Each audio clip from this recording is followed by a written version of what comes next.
Good morning. This is so fun to get to introduce Kim. For over 50 years, Kim and I have known each other, and she has had varied interests for as long as I can remember, and she excelled, if not at all of them, certainly most of them. And when she was at St. Mary's, she took her studies very seriously. But I can promise you that no test was ever too important for Kim to not take a study break with a TP job. No one could toilet paper a yard like Kim Malone. She was probably the smartest girl I've ever known in my whole life, but she was never afraid to step outside of her comfort zone and participate in a practical joke. Kim is the author of the New York Times and Wall Street Journal bestseller, Radical Candor, Be a Kick-Ass Boss Without Losing Your Humanity. She was also the co-founder of Radical Candor, LLC. She led AdSense, YouTube, and DoubleClick, as well as online sales and operations at Google. She then joined Apple to develop and teach a leadership seminar. Kim has been a CEO coach at Dropbox, Qualtrics, Twitter, and several other tech companies. Previously, Kim was the founder and CEO of Juice Software, a collaboration startup, and led business development at Delta 3 and Capital Thinking. Earlier in her career, she worked as a senior policy advisor at the Federal Communications Commission. She managed a pediatric clinic in Kosovo, started a diamond cutting factory in Moscow, which is a whole subject all to itself. I'm going to repeat that part. She started a diamond cutting factory in Moscow and was an analyst on the Soviet Companies Fund. She received her MBA from Harvard Business School and a BA from Princeton University. She's the author of 3 novels. She and her husband Andy are parents of twins, Margaret and Battle, and live in the San Francisco Bay Area. I'm thrilled to welcome Kim back here at St. Mary's.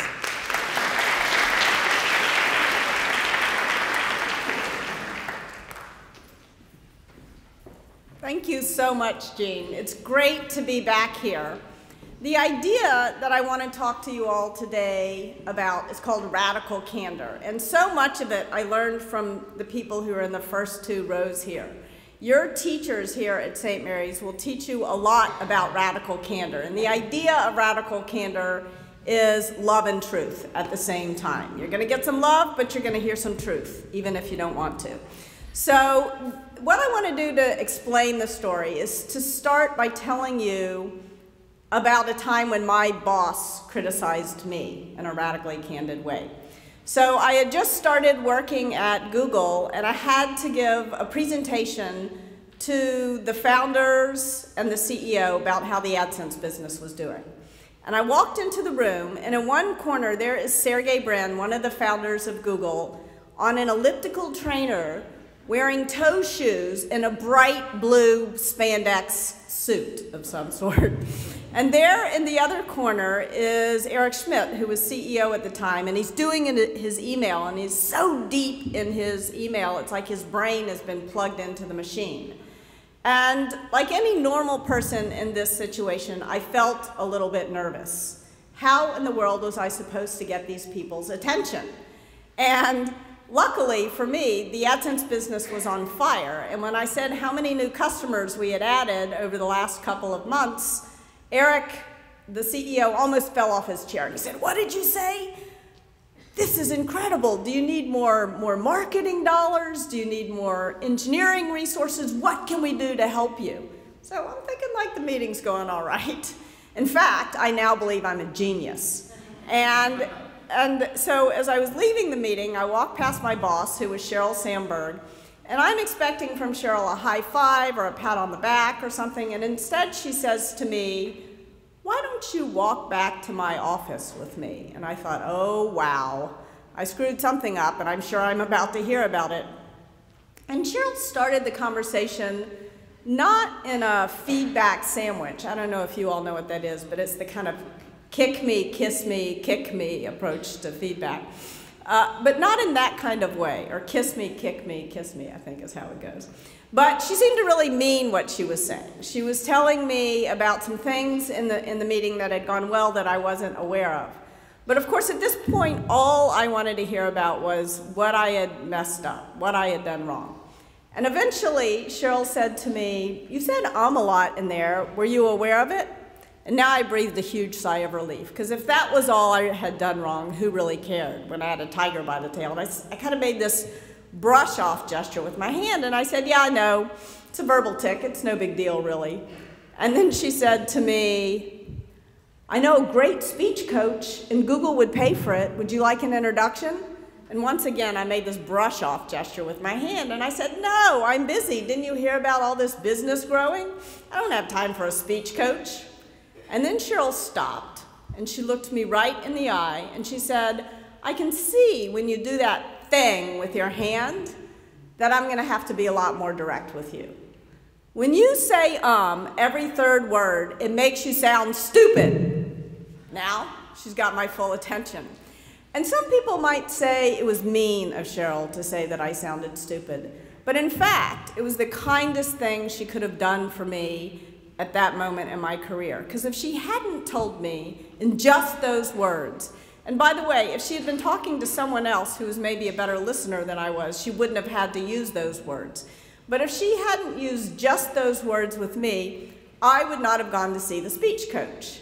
And when I went to see the speech coach, I had to watch myself give a presentation on video. That is one of life's more painful situations. Avoid it if you possibly can. But when I watched myself on video, I realized Cheryl was not exaggerating. I said every third word.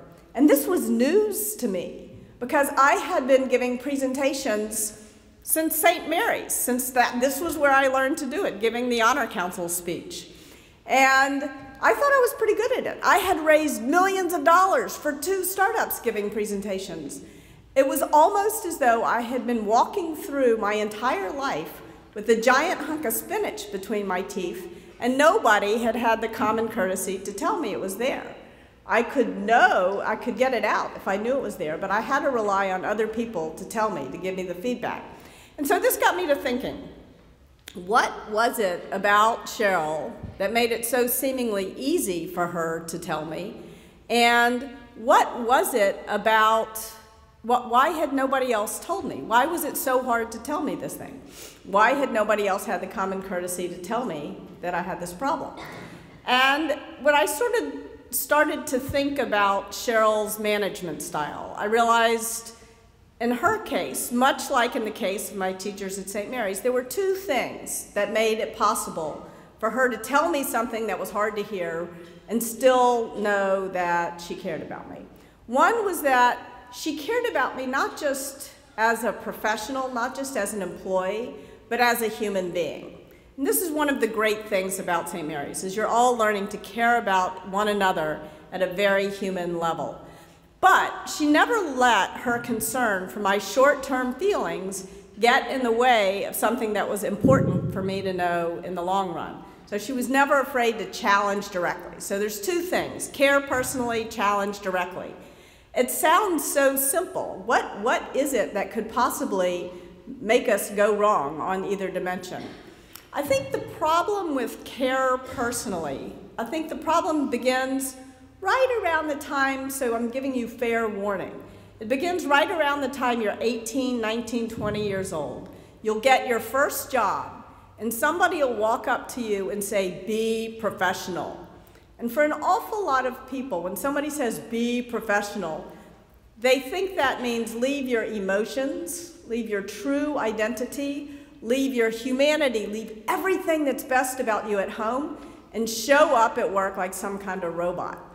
You can't possibly care personally about others if you're showing up like some kind of robot. You want to create the kind of environment in which you can build real human relationships at work and at school.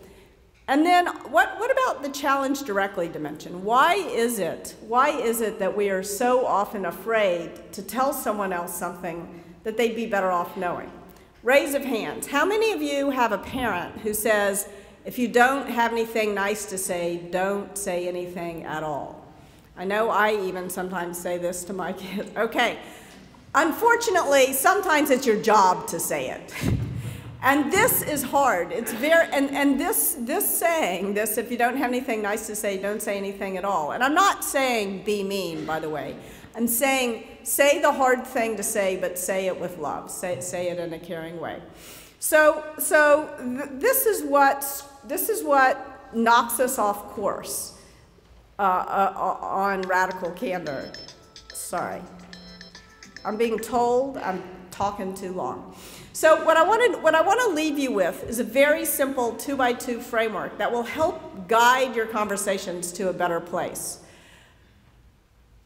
Radical candor is when you care personally and challenge directly at the same time.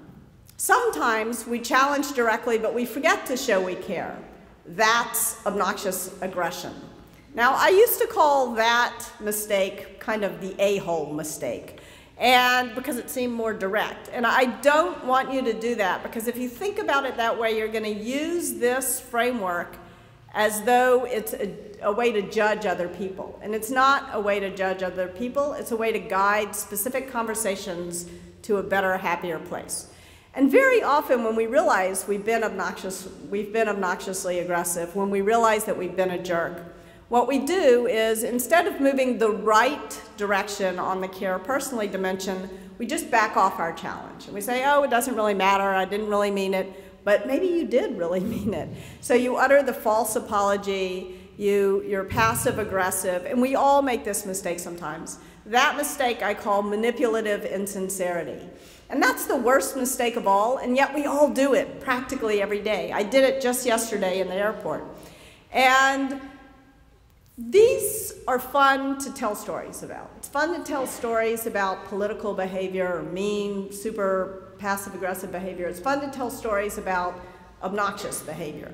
But these are not the mistake that most of us make most of the time. The mistake that most of us make most of the time, because we're all pretty nice people, I think, is when we do care personally, and we show that we care personally, and because we're so worried about somebody's feelings in the short term, we fail to tell them something that they're better off knowing in the long run.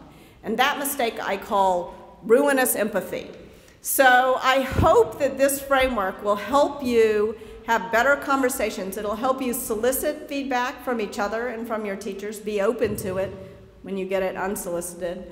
I hope it'll help you give each other praise, because focusing on the good stuff is really important. And I hope when you're having trouble in a relationship, it'll help you tell people why. Thank you very much.